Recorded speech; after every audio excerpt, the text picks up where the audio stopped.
Hello दोस्तों, आप लोग कैसे होंगे। आई होप कि आप लोग अच्छे होंगे। अगले वीडियो में हम लोग एल्केन ग्रुप के किस नाम और स्ट्रक्चर को जाने थे। आज हम लोग एल्किन ग्रुप के नाम को जानेंगे कि सिर्फ उसका नाम को कैसे लिखा जाता है। जैसे एल्किन ग्रुप की अगर बात करते हैं तो एल्किन का सबसे पहले जानो फार्मूला क्या होता है। ये एल्किन का फार्मूला होता है CnH2n। जैसे एल्किन की नाम बताते हैं तो एल्किन का नाम में क्या आता है, ये हो गया हमारा एल्किन का फॉर्मूला। जैसे एल्किन के अगर नाम को जानते हैं तो एल्किन का नाम जो होता है वो होता है हमारा शुरू होता है, जैसे हम लोग वहाँ जाने थे, वहाँ जैसे जाने थे एल्केन ग्रुप में मिथेन, यहाँ जानेंगे मिथीन। मिथीन तो हमारा लिखा तो नहीं जाता है कि CH2, ये इसका कोई स्ट्रक्चर नहीं बनता है, इसका ना तो स्ट्रक्चर बनता है और ना ही इसका नोमेनक्लेचर में कोई नाम आता है। यह शुरू होता है एल्किन ग्रुप, जो शुरू होता है वो शुरू होता है हमारा इथीन से। जैसे ये हो गया हमारा इथीन। जैसे प्रोपीन, इथिन का अगर हम लोग फॉर्मूला देखें तो C2H कितना होगा, 4 होगा। क्यों होगा 4? जैसे अगर हम लोग जानते हैं इस पॉइंट में, इस फॉर्मूला में अगर इथिन कितना नंबर में आता है, 2 नंबर में आ रहा है। तो इथिन अगर 2 नंबर में आ रहा है तो यहाँ C2 और H के पावर में 2 इंटू 2, तो यह बन गया C2H4। उसी प्रकार प्रोपीन को देखें तो C3H6।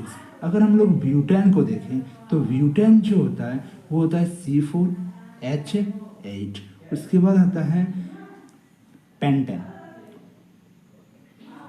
पेंटेन नहीं सॉरी पेंटीन, क्योंकि हम लोग किसको लिख रहे हैं, एल्किन ग्रुप को लिख रहे हैं। सॉरी यहाँ भी नहीं होगा, यहाँ होगा ब्यूटीन, ब्यूटीन होगा, ब्यूटीन, यहाँ होगा ब्यूटीन और यहाँ होगा पेंटीन, जिसे हम लोग C5H10 के रूप में जानते हैं। पेंटेन के बाद आता है हेक्सिन, हेक्सिन, जिसे हम लोग मानते हैं C6H12।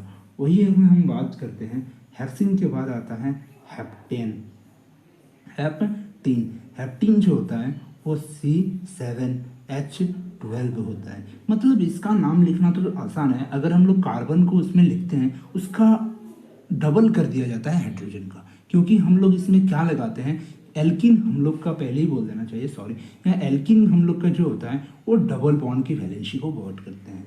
अभी तो आज हम लोग स्ट्रक्चर नहीं बताएंगे, स्ट्रक्चर अगले वीडियो में बताएंगे। तब तक के लिए आप ये देखेंगे कि इसका नाम कैसे होता है। ये जो नाम होता है हेप्टीन को हेप्टीन को आता है ऑक्टीन, ऑक्टीन। ये जो ऑक्टीन होता है वो C8H16, इसका डबल कर दिया जाता है। उसके बाद आता है नॉनिन, नॉनिन का मतलब होता है ये होता है C9H18। उसके बाद आता है डेसिन, डेसिन मतलब होता है C10H20। अगले वीडियो में मिथीन का कोई भी स्ट्रक्चर बनाया नहीं जाता है, क्योंकि मिथीन को अगर स्ट्रक्चर बनाया जाए तो C के बदले में या डबल बॉन्ड लगा कर तो नहीं छोड़ सकते, क्योंकि आगे कोई कार्बन नहीं है।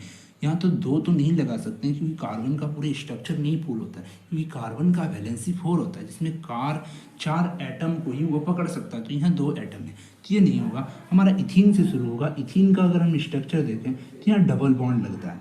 अगर एल्किन के ग्रुप में, एल्केन के ग्रुप में देखे थे हम लोग सिंगल बॉन्ड, एल्केन के ग्रुप में देखे थे सिंगल बॉन्ड, और एल्किन के ग्रुप में देखेंगे हम लोग डबल बॉन्ड है। क्या देखेंगे, डबल बॉन्ड। जैसे एल्किन की बात करते हैं तो एल्किन में जो होगा वो इन 2 कार्बन के बदले में हमारा 4 हाइड्रोजन जुड़ा है, 1 2 3 4। ऊपर में हमारा इसलिए नहीं होता क्योंकि यहाँ देखो कार्बन की वैलेंसी 4 होता है, 1 2 3 4, ये 4 वैलेंसी इस कार्बन का भी हो गया, 1 2 3 4, इस कार्बन का भी 4 वैलेंसी हो गया, सॉरी ये नहीं है, ये 4 वैलेंसी पूरा हो गया। अगर हम प्रोपीन की बात करते हैं, what is the propene, propene की अगर बात करते हैं C1 C double bond C, ये हो गया हमारा प्रोपीन।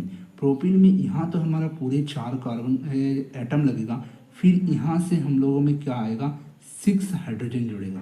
आपके गिन कर देख सकते हैं, 1 2 3 4 5 6 6 हो गया।